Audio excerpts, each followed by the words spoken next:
जी शुक्राना गुरु जी, अनंतम शुक्राना हमारे गुरु जी महाराज का। ओम नमः शिवाय, शिव जी सदा सहाय। ओम नमः शिवाय, गुरु जी सदा सहाय।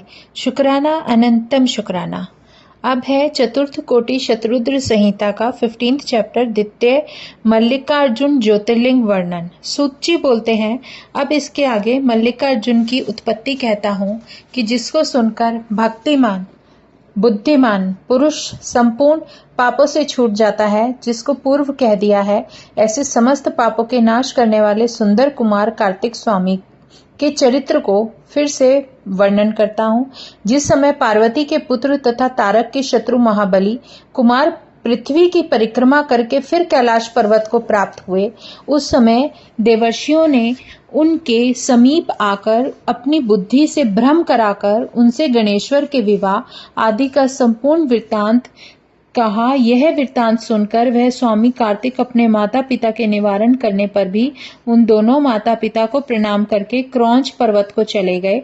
जिस समय उनकी माता पार्वती कुमार के वियोग से दुखी हुई, उस समय शुभ ज्ञान देने वाले शिवजी उनसे बोले कि हे प्रिय, हे पार्वती, हे सुभ्रु, तुम क्यों दुखी होती हो?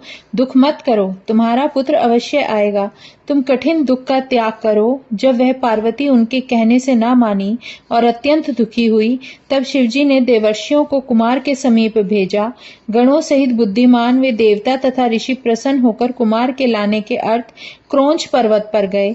वहां वे सब जाकर कुमार को प्रणाम करके अनेक प्रकार उनको विज्ञानता से आदर से उनको प्रार्थना करने लगे। उस समय बड़े अभिमान से युक्त हुए कुमार ने शिवजी की आज्ञा से व्याप्त हुई उस देवता ऋषियों की प्रार्थना को नहीं माना। इसके पीछे वे वहां से लौटकर शिव के समीप गए। फिर शिवजी की आज्ञा को पाकर उनको नमस्कार करके अपने अपने लोक को गए। उस समय कुमार के न आने पर देवी पार्वती पुत्र के विरह को प्राप्त हुई और शिवजी भी बड़े दुखी हुए। दीन तथा लोकाचार करने वाले वे दोनों शिव पार्वती बड़े स्नेह से वहां गए जहां कुमार पुत्र स्थित थे। वह स्वामी कार्तिकेय पुत्र अपने माता पिता के आगमन को सुनकर अप्रसन्न हो क्रौंच पर्वत से 3 योजन दूर चले गए। उन स्वामी कार्तिक पुत्र ने क्रौंच पर्वत से दूर चले जाने पर वे दोनों शिव पार्वती ज्योति रूप को आश्रय करके वहां स्थित हुए और पुत्र के स्नेह से व्याकुल हुए वे दोनों शिव पार्वती अपने पुत्र कुमार को देखने के निमित्त प्रत्येक पर्व में जाते हैं। अमावस्या के दिन वहां साक्षात शिवजी स्वयं जाते हैं और पूर्णमासी जो पूर्णिमा आती है उस दिन निश्चय वहां पर पार्वती जी जाती हैं। उस दिन से लेकर मल्लिकार्जुन से उत्पन्न हुआ शिवजी का ज्योतिर्लिंग तीनों लोकों में प्रसिद्ध हुआ। जो मनुष्य उस ज्योतिर्लिंग का दर्शन करता है वह संपूर्ण पापों से मुक्त हो जाता है और सब मनोरथों को प्राप्त होता है। इसमें कुछ संदेह नहीं है। माता के गर्भ का दुख दूर हो जाता है और अति सुख प्राप्त होता है। माता के गर्भ का दुख उसे फिर प्राप्त नहीं होता और उसके धन धान्य की वृद्धि, प्रतिष्ठा, आरोग्य, मनोरथों की सिद्धि भी प्राप्त होती है। इसमें कुछ संशय नहीं। दूसरा मल्लिकार्जुन नामक ज्योतिर्लिंग है जो दर्शन से संपूर्ण सुखों को देने वाला है। यह सब लोगों के हित के कारण तुमसे कहा है। अब है 16th चैप्टर जिसपे है महाकाल ज्योतिर्लिंग उत्पत्ति और महिमा वर्णन। ऋषि बोलते हैं, हे सुजी, आप व्यास जी के प्रसाद से सब कुछ जानते हैं। ज्योतिर्लिंगों की कथा को सुनकर हमारी तृप्ति नहीं होती है। हे स्वामिन, इस कारण आप अति अनुपम कृपा करके इस समय हमारे तीसरे ज्योतिर्लिंग की कथा कहो। सूत जी बोले, हे ब्राह्मणों, श्रीमन आप ऋषियों की संगति को प्राप्त हुआ। मैं धन्य तथा कृतकृत्य हूँ, कारण कि सज्जनों की संगति बढ़ाई के योग्य होती है, मतलब तारीफ के बहुत योग्य होती है। इसमें मैं अपने सौभाग्य को मानकर पवित्र करने वाली तथा पापों का विनाश करने वाली दिव्य कथा को कहता हूँ। आदर से श्रवण करो। एक अवंती नाम वाली शिव की प्रिय बड़ी पवित्र, संसार को पवित्र करने वाली तथा सब मनुष्यों को मुक्ति देने वाली रमणीक नगरी है, जहाँ शुभ कर्मों का करने वाला वेदा अध्ययन में तत्पर नित्य वैदिक कर्मों का अनुष्ठान करने वाला श्रेष्ठ ब्राह्मण रहता था। वह अग्निहोत्र में तत्पर सदा शिव के पूजन में लगा हुआ ब्राह्मण प्रतिदिन मूर्ति का पूजन करता था। सदा वेदों के बढ़ने से संयुक्त तथा भली भांति ज्ञान में परायण वह ब्राह्मण संपूर्ण कर्मों के फल को प्राप्त हो सत्पुरुषों की गति को प्राप्त हुआ। हे मुनि श्रेष्ठों, उसके 4 पुत्र भी इसी प्रकार नित्य शिव की पूजा में तत्पर सदा माता पिता की आज्ञा मानने वाले थे। उन चारों में बड़ा पुत्र देवप्रिय तथा उससे छोटा मेधाप्रिय था। तीसरा सुकृत, चौथा धर्मात्मा सुव्रत था। उनके पुण्य प्रताप से भूमि पर नित्य इस प्रकार सुख बढ़ता था जैसे शुक्ल पक्ष में नित्य चंद्रमा वृद्धि को प्राप्त होता है। इसी प्रकार उन चारों कुमार सुखदायक गुण वाले वहां दिन दिन बढ़ते थे। उस समय वह नगरी ब्रह्म भोग तेज वाली हो गई। हे द्विश्रेष्ठों, इस अवसर पर वहां जो उत्तम चरित्र हुआ वो सुनो। जैसा मैंने सुना है वैसा कहता हूँ। रतनमाल नाम वाले पर्वत पर निरंतर धर्म का नाश करने वाला बलवान दूषण नामक दैत्यों का राजा रहता था। उसने ब्रह्मा जी के वरदान से संसार भर को तुच्छ समझा और देवताओं को पराजित करके उस स्थान से निकाल दिया। उस दुष्ट ने पृथ्वी पर वेदों का धर्म तथा संपूर्ण स्मृतियों का धर्म, जैसे दुष्ट सिंह से खरगोश नष्ट होते हैं उसी प्रकार नष्ट किया। जितने वैदिक धर्म थे वह सब दूर कर दिए और प्रत्येक तीर्थों में तथा क्षेत्रों में भी धर्म को दूर किया। वहां एक अवंती नामक रमणीक नगरी बची थी। ऐसा विचार उस दैत्य ने जो किया उसे सुनो। वह दूषण नामक दैत्यराज बड़ा सेना के सहित वहां स्थित हुए सब ब्राह्मणों के ऊपर चढ़ गया। वहां आकर वह ब्राह्मणों को द्रोही महादुष्ट दैत्येंद्र 4 दैत्यपतियों को बुलाकर यह वचन बोला, वह सब दुष्ट ब्राह्मण मेरे वचनों का पालन क्यों नहीं करते? वेद धर्म में तत्पर हुए इन सभी को मत में दंड देना चाहिए। हे श्रेष्ठ दैत्यों, मैंने संसार में सब देवताओं तथा राजाओं को पराजित किया है। क्या यह ब्राह्मण वश में नहीं हो सकते? यदि इनको जीने की इच्छा हो तो वह शिव संबंधी धर्म को तथा वैदिक परधर्म को त्याग दे और सब सुख के भागी होंगे, नहीं तो इनके जीवन में संशय होगा। यह सब मैंने सत्य कह दिया। तुम सब निर्भय होकर इस वचन का पालन करो। सूत जी बोले, ऐसा निश्चय करके वे चारों दैत्य चारों दिशाओं में प्रचंड प्रलय की अग्नि के समान प्रदीप्त हुए, शिव के ध्यान में प्रायण हुए।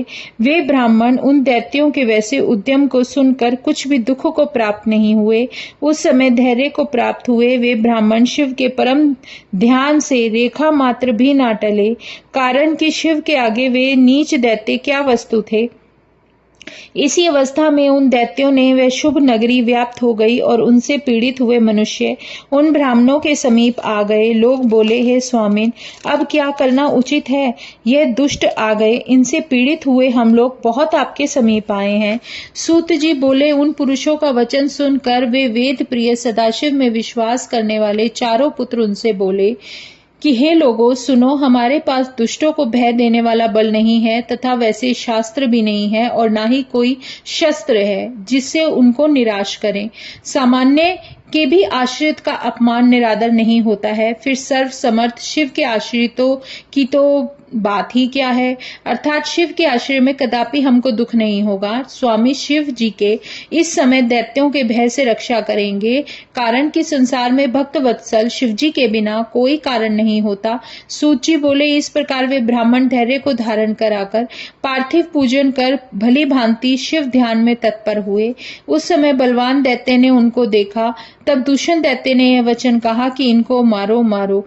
तब शिव के ध्यान में परायण हुए वेद प्रिय के पुत्र उन ब्राह्मणों ने दैत्य के वचनों को ना सुना। तत्पश्चात जैसे ही दुष्ट आत्मा ने उन ब्राह्मणों को मारने की इच्छा की, तभी पार्थिव स्थान से शब्द के सहित गड्ढा हुआ। उस गड्ढे से विराट रूपधारी महाकाल नाम से प्रसिद्ध दुष्टों को मारने वाले उस सत्पुरुषों के रक्षक शिवजी प्रकट हुए। हे दुष्ट दैत्य, मैं तुम दुष्टों के मारने के अर्थ महाकाल नाम से प्रकट हुआ हूँ, तो इन ब्राह्मणों के समीप से दूर भाग जा। यह कहकर उस समय महाकाल रूपधारी शिव ने सेना सहित उस दूषण दैत्य को अपनी हुंकार से शीघ्र भस्म कर दिया।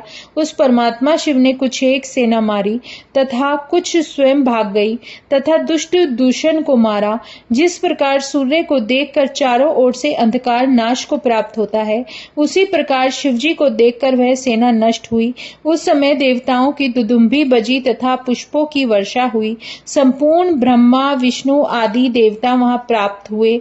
उस समय ब्राह्मणों ने अंजलि बांधकर भक्ति से उन संसार के कल्याण करने वाले शंकर देव को प्रणाम करके अनेक स्तोत्रों से स्तुतियां की। तब महाकाल महेश्वर साक्षात शिवजी स्वयं प्रसन्न हो उन ब्राह्मणों को धैर्य देकर वर मांगो ऐसा बोले। यह सुनकर वे सब ब्राह्मण हाथ जोड़े हुए मस्तक झुकाकर शिव को प्रणाम करके भक्ति से बोले, हे महाकाल, हे महादेव, हे दुष्टों को दंड देने वाले, हे प्रभु, हे शिवजी, आप हमको संसार रूपी मुक्ति प्रदान करो। हे शिवजी, हे शंभो, हे प्रभु, आप संसार की रक्षा के अर्थ यहाँ स्थिति करे तथा नित्य अपने दर्शन करने वाले भक्त मनुष्यों को तारे। सूत जी बोले, उन ब्राह्मणों के ऐसा कहने पर उन शिवजी ने उन सभी को सुंदर गति देकर भक्तों की रक्षा के अर्थ वहां शोभायमान गड्ढे में निवास किया। मुक्ति को प्राप्त हुए वे ब्राह्मण शिवलोक में गए और चारों दिशाओं में कोस भर तक ज्योतिर्लिंगों के रूप में स्थित हुए। हे ब्राह्मणों, महाकालेश्वर नामक शिवजी पृथ्वी पर प्रसिद्ध हुए। उनके दर्शन करके स्वप्न में भी कोई दुख को प्राप्त नहीं होता। जो मनुष्य जिस कामना को करके ज्योतिर्लिंग की सेवा करता है उस समय मनोरथ को प्राप्त होता है, अंत समय मोक्ष की प्राप्ति होती है। हे शोभन व्रत वाले, मैंने यह सब महाकाल शिव की उत्पत्ति तथा महात्म्य वर्णन किया। अब और क्या सुनने की इच्छा है। 17th चैप्टर है महाकाल, ज्योतिर्लिंग का पुनः वर्णन। अब तक हमने 16th चैप्टर क्लियर कर लिए हैं, जिसमें भगवान शिव के जितने भी ज्योतिर्लिंग हैं उनकी कैसे उनकी उत्पत्ति हुई और उनकी महिमा का वर्णन पूरा का पूरा बताया गया है। तो जय गुरु जी, शुक्राना गुरु जी, अनंतम शुक्राना हमारे गुरु जी महाराज का। ओम नमः शिवाय, शिव जी सदा सहाय। ओम नमः शिवाय, गुरु जी सदा सहाय। शुक्राना, अनंतम शुक्राना।